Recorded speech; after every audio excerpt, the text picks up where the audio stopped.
tudo bem com vocês? Essa é uma aula especial de arte e customização, ou customização e arte. Eu sou a professora Thaís. Eu sou o professor Marcos. Sejam bem-vindos, então. Vamos apresentar o projeto em termos gerais, tá bom? Esse projeto é o projeto Mãos na Massa, que foi pensado justamente para aproximar esses conhecimentos que vocês têm na escola com o conhecimento que vocês têm na vida.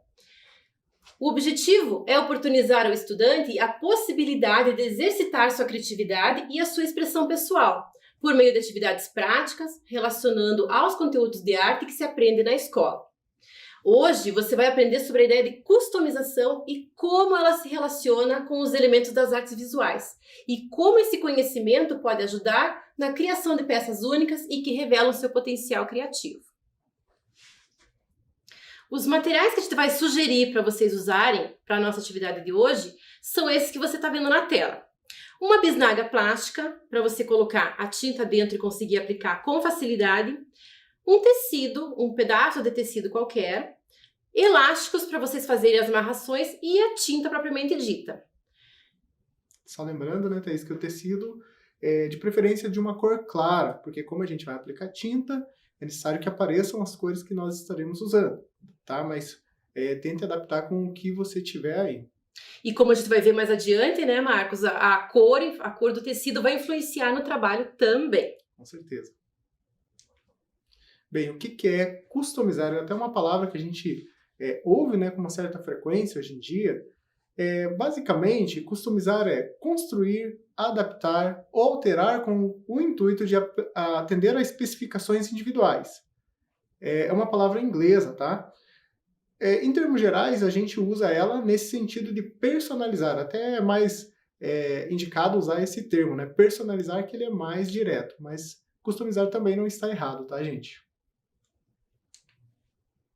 Vamos ver agora como alguns elementos formais da arte se relacionam com a customização, né, e com aquilo que a gente vai fazer. Antes, porém, a gente só vai relembrar aqui alguns desses elementos. Eu tenho certeza que você aí, durante toda a sua vida escolar, já viu isso, já explorou isso na disciplina de arte, né? Mas vamos relembrar aqui. Aqui são os pontos principais, né, ou os elementos principais da linguagem visual. O ponto, por exemplo. O ponto é a unidade de representação visual mais básica. Também temos a linha. A linha é uma sequência de pontos que possui direção e força. A forma. Uma linha fechada gera uma forma, uma massa. Textura. A textura pode ser tátil ou visual. A textura visual é toda aquela textura que nós podemos ver. Bem, a cor ali, que é o último elemento que selecionamos hoje, não tem ali a definição porque nós vamos ver ela com mais detalhes e vamos falar um pouquinho melhor sobre ela. Por isso que ela não está definida ali, a gente vai ver mais à frente. Então agora eu tenho um convite para vocês. Nós vamos fazer uma leitura de imagem. Eu vou dar um tempinho para você ler essa imagem, para você observar e ver se você consegue identificar nesta imagem que está na tela os elementos formais que a gente acabou de ver. Até interessante que, fazendo essa leitura, de repente, se você tem aí um papel, um lápis, você pode estar descrevendo esses elementos para você conseguir também entendê-lo melhor. Também não só os elementos formais, mas o tema como um todo. Você consegue identificar a forma que está ali, o que ela está de repente representando. Vamos dar um tempinho aqui para você fazer esse exercício.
pessoal, um macete para quando a gente vai fazer uma leitura de imagem é começar com esses elementos visuais mesmo, tá? Então, essas formas, as linhas, as cores, é uma coisa que a gente consegue identificar em qualquer tipo de imagem, seja uma fotografia, uma pintura, um desenho. Então, começando daí, você consegue perceber o tema e aí você vai para outras questões que a imagem pode trazer, né? Então, sempre comece pelos elementos formais. Lembram que no início eu falei que nós vamos definir melhor a cor, né? A cor é um daqueles elementos. Hoje nós selecionamos a cor como um elemento-chave aqui para a nossa aula. Mas se eu perguntar o que é cor, vejam, a resposta é bem simples. Cor é luz. Às vezes a gente não sabe exatamente como definir a cor, né? E vejam que ela pode ser definida apenas com uma palavra. Mas daí surge outra questão. E o que é a luz? A luz é uma onda, tá? E a cor se diferencia uma da outra pelo comprimento da onda, certo? Observem ali também que nós temos na imagem um prisma. Faz parte de um experimento, né, de um cientista chamado Isaac Newton. O que ele fez? Ele jogou um feixe de luz branca sobre um prisma, uma pirâmide ali transparente, né, de vidro, e do outro lado o que aconteceu? Saiu um arco-íris, né? Ou seja, a luz branca sofreu o processo de refração, ela se dividiu em cores do espectro visível. Quer dizer que aquela faixa que corresponde ao arco-íris são as cores que a gente consegue ver. Mas existem muito mais cores na natureza que nossos olhos não percebem ou não captam. Inclusive, hoje em dia, com a tecnologia, né, existem câmeras que têm funções diversas para captar outras cores, né, desse espectro que é invisível para nós. Mas definido, então, que cor é luz, vamos tentar entender um pouco melhor a partir daqui. A gente pode dividir a cor também em dois pensamentos principais. A cor-luz, onde a emissão é direta da luz, né, seja de telas, por exemplo, a tela da sua televisão, ou a tela do computador, a tela do celular, lanternas também, às vezes um jogo de luz de um espetáculo. Então, todas essas são formas em que a cor é emitida a partir da fonte de luz. Uma outra definição é aquela que a gente pode manipular mais facilmente e que normalmente na escola nós fazemos, que é manipular pigmentos. Ou seja, se você tem lá um joguinho de tinta guache e você trabalha com elas, né, misturando as cores, fazendo esses trabalhos, você está manipulando pigmentos, né? E é importante a gente entender isso hoje, porque a gente vai trabalhar com pigmentos. Eu tenho aqui até uma imagem que mostra como funcionam esses dois processos. Quando a gente mistura as cores primárias luz, eu tenho 3 cores primárias luz, que são o vermelho, o verde e o azul. Se eu misturar essas cores, eu vou ter o branco.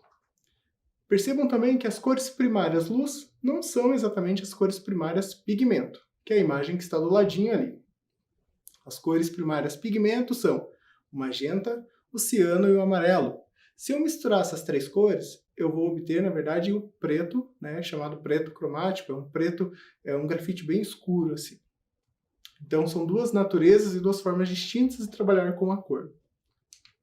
Como nós vamos falar sobre tinta, essas coisas, a gente vai definir melhor o pigmento. O que é o pigmento? É a substância material que, conforme a sua natureza, absorve, refrata e reflete os raios luminosos, componentes da luz que se difunde sobre ela. Eu não sei se vocês sabem, mas o tipo de carga ou meio que você adiciona o pigmento é o que vai definir o tipo de tinta. Daqui a um pouquinho nós vamos falar um pouquinho melhor sobre técnicas de tinta, tá? Mas só para você ter essa informação que o pigmento às vezes é o mesmo que pode ser aplicado em uma ou em outra técnica. Vai mudar a forma do material que compõe aquela tinta. Digamos que você aplique o pigmento a um óleo, você vai ter tinta a óleo. Se você aplicar o pigmento à clara, né, do ovo, você vai ter uma tinta têmpera e assim por diante. Como ela funciona aí no objeto? Que cor é esse carro? Você respondeu verde, certamente. E se eu te disser que esse carro é todas as cores menos verde? Como assim? Eu explico melhor. Lembram lá o nosso prisma, que refratava a luz branca em luz colorida? Então vamos pensar o seguinte. A luz branca que está na natureza encontrou a superfície desse carro. Quando ela foi refletida, somente o espectro de cor correspondente ao verde é que foi expulso dessa superfície. Então, quer dizer, os nossos olhos estão enxergando verde porque o verde foi a única cor que a superfície refletiu. Ela absorveu todas as outras cores da luz branca. Então, por isso que eu falei que esse carro é todas as cores menos verde. Entenderam mais ou menos a lógica? Bom, o pigmento, como eu falei, é o responsável pela cor das tintas, normalmente sob a forma de pequenas partículas em pó ligadas entre si pelo aglutinante. Então, esse aglutinante, né, a carga ou veículo, recebe vários nomes, como eu falei, pode ser óleo, pode ser ovo, pode ser cola plástica, aí a gente tem uma tinta acrílica e assim por diante. Vocês também certamente já viram o círculo cromático, né? A gente, ao longo da nossa vida escolar, a gente também acaba fazendo várias vezes esse exercício. É interessante pensar que o círculo cromático nos ajuda a organizar a ideia da cor. Então, nós temos vários tipos de relações cromáticas. Quais são elas? Cores primárias, cores secundárias. Como eu falei ali, nós temos como cores primárias o magenta, o amarelo e o ciano. Se você misturar duas cores primárias, você vai obter uma segunda cor, que é uma cor secundária. Só como exemplo, se você misturar o ciano e o amarelo, você vai ter que cor? O verde. Observem ali, inclusive, que entre o azul e o amarelo, né, o ciano e o amarelo, você tem tons de verde. Se você misturar o amarelo com o magenta, observe que você vai ter tons de laranja. E se você misturar o magenta com o ciano, você vai obter tons violáceos, né? Ou seja, o violeta, o roxo e assim por diante. Então, algumas relações cromáticas são de cores puras, que são primárias e secundárias. Também temos as cores complementares. Se você observar no círculo, o amarelo está de um lado, do outro lado, exatamente, né? Se a gente seguir o diâmetro, nós temos o roxo. Quer dizer o seguinte, o roxo é a cor complementar do amarelo. É o contraste máximo entre matiz e saturação de uma e de outra cor. O roxo, observem bem que é formado pelo magenta e pelo ciano, que são exatamente as outras duas cores primárias. Então, a cor complementar é sempre o oposto, que são formado pelas outras duas primárias, né? A gente sempre vai ter essa relação de cores primárias daí na secundária. E é bacana, né, Marcos, porque esse estudo da cor, essas relações cromáticas é que fazem a qualidade dos trabalhos dos bons artistas, né? Eles exploram essas qualidades ao máximo para apresentar as obras de arte que a gente conhece. Isso mesmo, e tudo é intencional. O artista, quando ele está fazendo, o pintor principalmente, ele está pensando nessa relação, porque tem uma intencionalidade no efeito que ele quer produzir, na sensação que ele quer transmitir e assim por diante. Pensando essas coisas, a gente vai fazer uma atividade que a Thaís vai explicar melhor para vocês. Essa atividade, de repente, você não vai fazer agora, mas se você entender, nos próximos dias, nas próximas semanas, quem sabe até a próxima atividade, a próxima aula que a gente se encontrar, você já pode ter aí um mood board. Qual que é a ideia desse mood board? É você fazer um arquivo pessoal com escolhas pessoais. E aí começa a primeira expressão pessoal de vocês. Quando a gente vai fazer um mood board, a gente seleciona elementos que a gente gosta, que a gente curte, que a gente tem alguma relação com esse elemento. E a gente vai propor aqui que vocês façam um mood board de cores, que vocês associem as cores da maneira que vocês acharem mais interessante. De repente vocês vão ter papéis coloridos, tecidos coloridos, não sei o que vocês vão ter em casa. De repente, se você não tiver um material muito elaborado, já vale mesmo começar a pintar os próprios lápis de cor e ver as relações cromáticas que vocês gostam mais. Será que vocês gostam mais das cores primárias? Ou, de repente, mais das cores quentes, das cores frias? É uma coisa pessoal. Vocês é que vão vendo de acordo com aquilo que vocês vão selecionando. E vocês podem ir ampliando da cor para outras possibilidades. De repente, a cor associada a uma textura, de repente a uma estampa, aí a coisa vai se ampliando. O mood board é legal por causa disso. Você vai colocando e fazendo as associações que você imagina que são interessantes.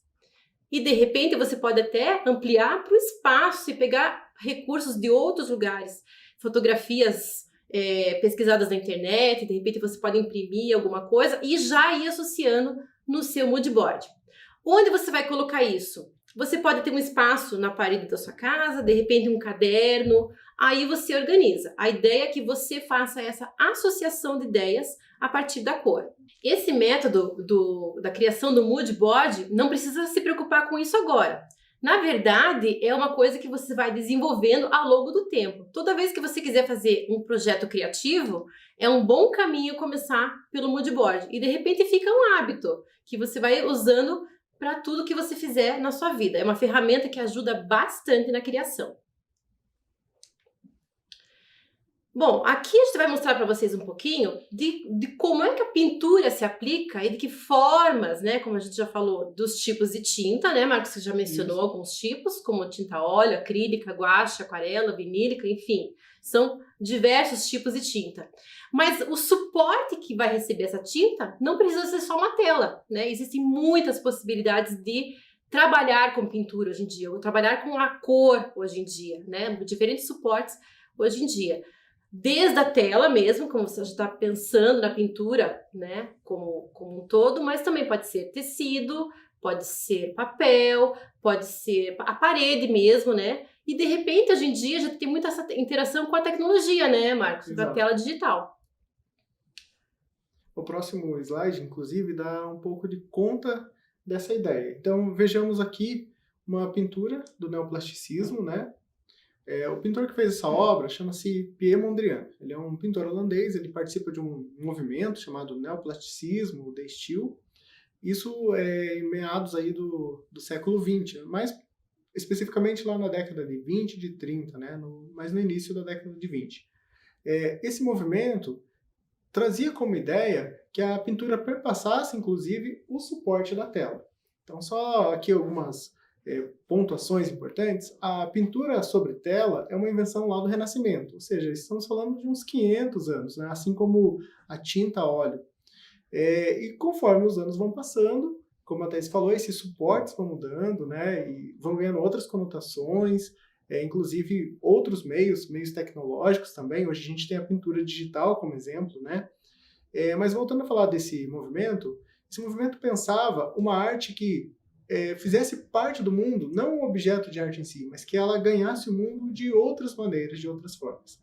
E que a estética que a gente vê na arte, que a gente pensa na arte, que ela fizesse parte da vida das pessoas, nos mais variados objetos, seja na arquitetura e também na moda. Então a gente trouxe aqui, no próximo slide, bem esse exemplo, como a partir da estética da pintura do Mondrian, né, isso foi para outros meios. A moda, ali vocês observem um vestido que foi criado em 1965 pelo Yves Saint Laurent. Esse vestido fez bastante sucesso e ainda faz, né, no mundo da arte, mas vejam como ele se apropriou aqui das formas, das linhas e das cores que o Mondrian trazia na sua pintura. A ideia, então, dessa pintura universal, que trabalhava as cores primárias, né, e as linhas mais básicas, geométricas, por assim dizer, era que ganhasse realmente outros espaços, outros meios. Outro exemplo ali, o tênis da Nike, esse mais recente, né, criado em 2008. Não ficaram só nisso, né, a gente não trouxe outras imagens, mas o movimento também, como eu falei, foi para a arquitetura, para o mobiliário e assim por diante. Então, aquilo que o Mondrian desejava, de certo modo, aqui foi posto em prática. É uma ampliação, né, dos conhecimentos, uma ampliação da arte para a vida, né? Exato. Aqui, então, até a gente pode pensar nessa ideia que a gente citou, né? Então, a gente tem a pintura, tudo aquilo que o artista pensava na sua pintura, no movimento que ele participava, no contexto que ele estava inserido, e como depois isso vai ganhando outros desdobramentos. Já que a gente vai falar um pouquinho de processo criativo. Então, quando a gente vai trabalhar uma peça, customizar uma peça, que é esse o intuito, ninguém cria nada do nada, né? Não existe, isso é um mito, né? Que você vai ter ali uma tela em branco e vai vir alguma coisa e você vai criar do nada, né? Isso não existe. Você precisa de referências. Como a Thais citou, o método de criar um mood board é um pontapé inicial, porque aquilo já implica no seu processo criativo. Então, às vezes, até aquele material, aquela cor, ele vai suscitar ideias, né? Então, o processo criativo ele é o todo. Então, você já não vem com uma ideia pronta. Você vai absorvendo coisas daqui e dali. Então, para falar de processo criativo, a gente tem que pensar, primeiramente, na poética. A poética é como cada um resolve aquele trabalho, como cada um vai compor aquele trabalho. Eu tenho certeza que, se eu passasse aqui exatamente a mesma proposta de uma pintura, se eu colocasse aqui que você só pode trabalhar com essa, com aquela cor, com essa e com aquela forma, e se eu limitasse o máximo possível isso, ainda assim, cada pintura seria diferente uma da outra, porque aquilo que cada um faz diz respeito à sua poética, tá? À sua vivência, às suas experiências. E o conceito é criado, então, a partir desse material que você usa, que você seleciona, também as memórias que vão ali se sobrepondo, seja que o material já carrega ou que você traz da sua vivência, da sua história, e por fim aquela ideia do conceito, né, conceito como um todo que você quer passar aqui. Eu acho que isso vai ficar bem claro, né, Marcos, agora quando a gente apresentar o artista que a gente escolheu para mostrar para vocês, que é o Jean-Michel Basquiat. A história dele é fantástica, foi uma carreira super curta, né, uma vida assim super curta, 7 anos praticamente, mas foi uma carreira intensa. Foi muito interessante a trajetória dele. Quando ele começou esse contato com a arte, ele era criancinha, ele era pequenininho, e já começou assim desde cedo, já aprendeu a escrever muito cedo, já aprendeu 3 línguas já quando ele era bem pequenininho. E a mãe dele incentivava muito ele a visitar museus, então o contato visual dele com a arte já se deu desde muito pequeno. E tem uma curiosidade na história dele, não sei se você sabe, Marcos, mas quando ele era criança, ele sofreu um acidente, né? E nesse acidente ele ficou internado muitos dias e a mãe dele deu um livro de anatomia para ele ficar folheando no hospital enquanto passava o tempo. Olha que interessante. Como a Thais falou, essa carreira curta, né, que ele vai ganhar notoriedade no cenário artístico, né, principalmente ali começando por Nova York, depois para o mundo todo a partir de 1982. E vejam, ele faleceu em 1988, né? Muito jovem. Mas quando a gente vai ver os trabalhos dele, ele tem uma profusão muito grande. Então, embora um tempo curto, ele já produzia antes, logicamente ele ser famoso, né? Inclusive, é interessante pensar aqui, como tem um filme que trata da biografia dele, que coloca que a partir de Van Gogh, né, do gênio que é incompreendido e tal, a história da arte tenta não negligenciar mais nenhum gênio. Então, o Basquiat foi colocado então como um gênio naquele cenário, e até por isso ele acaba produzindo muito, e ele faz isso a partir de 82 de um modo muito intenso, né? Até no contato que ele vai ter com outros artistas, ele conhece, depois torna-se amigo, influencia e é influenciado pelo trabalho do Andy Warhol, que é um importante artista aqui da pop art norte-americana. E o Basquiat também vai trazer muito para a arte institucional, digamos assim, né, para dentro do museu, também uma arte de rua, né, uma arte do grafite, uma linguagem mais urbana que ele vai retratar muito bem nos trabalhos dele. Vamos conhecer um pouquinho? Então aí já tem a estética, né, o primeiro contato com a estética do Basquiat. Aliás, aquela primeira imagem que a gente fez a leitura, né, lá no comecinho, também é uma obra do Basquiat. Outro dado importante é que ele participa de um movimento, né, que fica conhecido como neoexpressionismo. O expressionismo surge lá na Alemanha, faz parte do modernismo europeu, e aqui a gente tem uma nova roupagem, digamos assim, já com essas outras referências, seja da arte urbana, né, com essa nova figuração, com esses novos elementos e com essa transitoriedade. Então você tem uma arte de rua que de repente já está também no museu. E a estética que ele escolhe, né, essa maneira como ele vai trabalhando com as cores e com as linhas e com a forma em si, até lembra um pouco essa coisa do corpo humano também, dessas camadas do corpo. A pintura dele vai acontecendo também em camadas. É como se ele fizesse uma dissecação do corpo ao contrário, né? Ele vai mostrando realmente na pintura todas as nossas camadas, né? E tem um apelo com questões sociais muito importantes. É uma arte protesto também. É uma coisa que ele faz muito bem na pintura dele, é falar sobre temas muito importantes, como a violência, como a vida dos negros, de modo geral. Então é um trabalho riquíssimo, muito intenso, e que ele deu a alma dele nesse trabalho. Verdade. Até falando dessa forma de construção, vamos chamar assim, do trabalho dele, nós temos um vídeo aqui que mostra um pouquinho desse processo. A gente vai para esse vídeo agora e depois a gente volta para essa proposta aqui.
Então, nesse vídeo ficou bem claro, né, a expressividade da linha que vai se construindo em camadas e o efeito da cor também entre uma camada e outra. Bem interessante, né, como dá para transformar uma pintura numa arte digital. Bem bacana.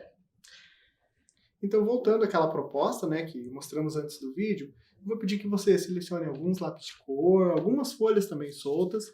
A ideia dessa atividade não é demorar muito, tá? Mas, como a gente falou, como a gente instaura um processo criativo para conseguir criar um conceito. Então, a gente vai jogando coisas aqui aleatórias, para daí, no final, depois pensar sobre esse conceito. Nós temos duas obras aqui na tela, do Basquiat. Você vai escolher uma ou outra, tá? E aí você vai selecionar as cores que ele usou. Você perceba também a textura que ele usou, as formas e tudo o que contém a obra. Inclusive, se essa obra te traz uma memória sobre alguma coisa, se aquilo te lembra alguma coisa, se parece, né, com alguma outra coisa, você pode anotar com palavras também.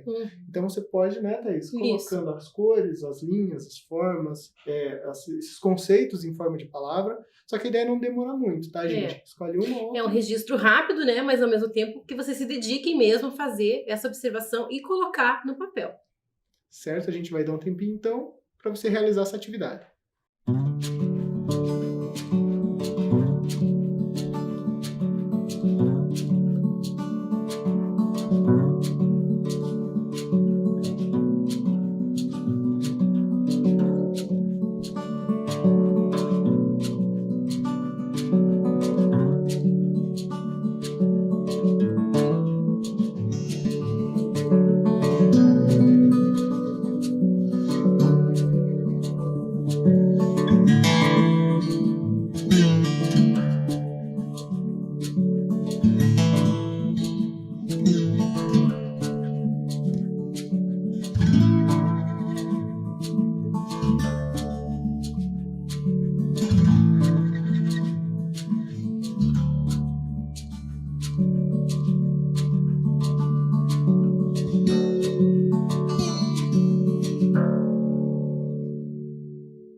Então, gente, esse resultado que vocês obtiveram agora nessa folha que vocês criaram aleatoriamente, de repente vocês podem, já pensando isso, com o trabalho de customização que vocês vão criar naquele tecido lá que a gente falou no início, né, para você conseguir depois. A ideia daquele tecido é fazer um lenço ou uma bandana, depois também a gente vai tentar mostrar melhor como usar isso, tá bom? Mas nesse primeiro momento a gente vai pensar mais na customização do tecido em si. Isso já é uma prévia do mood board, né? Já é um mini mood board ali que você já tá fazendo, porque na hora que você pega da imagem que você selecionou, já pega as linhas, já pega as cores, já vai pensando aquilo que você gosta, aquilo que você não gosta, já vai fazendo a sua seleção, né, digamos assim. A gente vai mostrar agora uma outra obra, também do Basquiat, que se chama Cabeça, ou Head, né? Que também, agora reparem muito, né, na paleta de cores que ele usou. A gente vai dar um tempinho para você fazer o mesmo esquema.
Então, o minuto foi bem rapidinho aí, espero que tenha dado tempo, mas é essa a dinâmica mesmo, tá, gente? Então, nessa imagem, né, a cabeça de 1981, vejam como o Basquiat explora mais as cores primárias, cores secundárias ali na parte, né, direita, superior, e ali embaixo ele usa as cores terciárias, tom ocres, tá? Então, essa percepção aqui é algo que a gente vai exigir nesse exercício. A gente vai repetir ele, inclusive. Vamos pôr uma outra imagem aqui. E a gente vai desenvolvendo aos poucos. Então, é o olhar mesmo de vocês que vai trabalhando. Então, agora vocês têm outra imagem com outra paleta de cores totalmente diferente. Tempo para você observar e pegar.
Então, essa imagem, mais especificamente, trabalha aquela relação de cores complementares. Lembra que eu falei que, por exemplo, se você tem ali o magenta, o complementar do magenta é o verde. Aqui a gente tem o vermelho, né, que está ali no mesmo espectro, e o complementar do vermelho é o verde, que é formado pelo ciano e pelo amarelo. Então vejam que essa relação de cores complementares ele explora aqui, diferentemente da imagem anterior, que ele estava explorando cores puras e cores terciárias. Outro aspecto importante aqui do trabalho dele é como ele se parece com colagem. Não parece que tem um monte de coisa sobreposta e colada e justaposta, né? Inclusive palavras. Ele sempre inscreve palavras sobre a superfície também da parede, da tela, sempre pensando que palavras, né, não são vazias de significado. Elas também têm seu significado, seu conceito. Tá? Então pensem também nessa relação com as palavras, vai ser importante futuramente pensando na customização da nossa peça. Exatamente. Mais uma imagem. Então agora, mesmo trabalho. Você observa aí a paleta de cores e tenta pegar e também associar com alguma outra palavra, alguma coisa que te remeta a essa imagem. Vamos lá.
Então, além da visualidade daquilo que, né, está evidente ali, queria chamar a sua atenção sobre o tema autorretrato. Primeiro, não é uma imagem realista, né? A gente viu lá a fotografia do Basquiat no início. Tem algumas coisas ali, questão do Rastafari nos cabelos, mas é uma imagem simplificada de si, que traz uma outra relação com o autorretrato que não é exatamente a autoimagem, né, realista, como a gente pensa sempre, um autorretrato tem que ser realista. Não.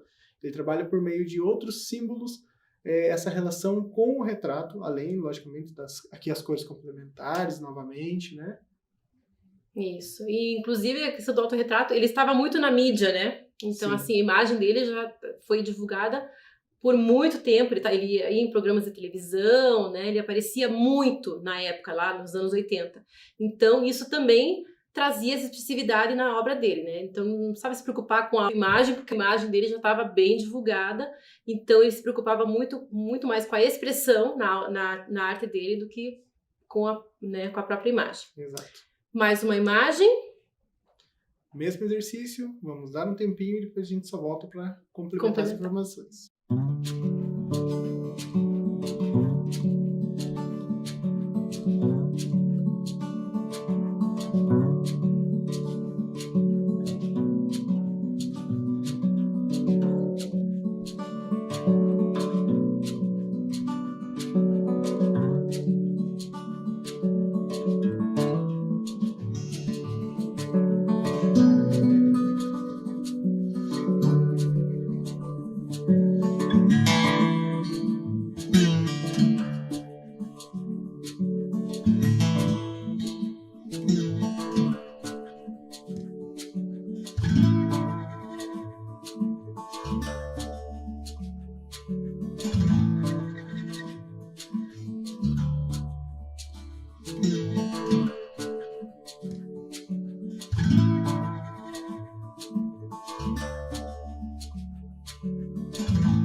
Então aqui vocês viram que as cores já são colocadas de uma forma diferente, cores muito intensas, predomínio das cores quentes, aqui como vocês podem ver, equilibradas ali com alguns tons de verde que ele trabalha. E repare na técnica que ele usou, na mescla de materiais que ele usou para fazer essa composição. Ele usou tinta acrílica, ele usou giz e cera, que é um material super básico da gente, a gente tem na escola, tinta spray sobre essa tela. Então ele vai trabalhando também com essa diversidade de materiais, ele vai usando tudo que tem a ver com essa arte de rua que ele traz para a tela. Até o tamanho, a dimensão, é uma obra bem grande, tem 2,40 metros por 4 metros. Então pensar nesse emprego da expressividade do corpo mesmo, fazendo essas formas no espaço, né? Exato. Outra coisa interessante aqui é o título, que também traz essa ideia de uma narrativa. Temos ali uma figura humana e um animal, um cachorrinho, né? E ele traz isso no título também. Agora, fica só nisso, né? O resto fica com a nossa imaginação. Pensar em que contexto essa imagem foi criada, quem é esse menino, onde eles estavam, que lugar é esse, né? Então, só algumas pistas aqui quando a gente está pensando, fazendo a leitura de imagem e tentando trazer esses aspectos. Eu espero que você tenha tido sucesso aí nessa exploração. Também essa técnica de tentar captar e pegar essas cores aqui, pensando já em outras relações, essa associação, é muito importante nesse processo criativo. Nós vamos ver agora um vídeo que mostra um pouco daquilo que a gente está pensando em fazer aqui com aquela peça de tecido. Então preste muita atenção, que é bem interessante.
Então, essa técnica do tie-dye é uma técnica muito interessante, que talvez você já tenha visto e de repente até experimentado em outros lugares, visto na internet, ou até mesmo em alguma aula aqui do projeto.